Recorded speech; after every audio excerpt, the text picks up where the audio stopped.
One of the great power of Sheets is its ability to do some high-end math pretty quickly. So here are a few of the common functions I use a lot: sum, product, average, count, countif, and the if-else statement. We're going to do some math to these numbers over here, but if you wanted to see all the equations available, go to Insert, Function, and then you can see them by family. For example, you can do quite a bit to text. Let me put in these equations. So when I go to count, I go equals count.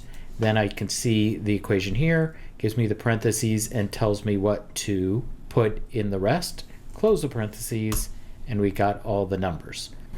I put all the numbers in here. The interesting one here is countif. If you look at the equation, it says look at the range, and then here in quotes you give the rule. So in this case, less than 20. The beautiful thing about these equations is if you change any number, all the numbers will change here based on the updates.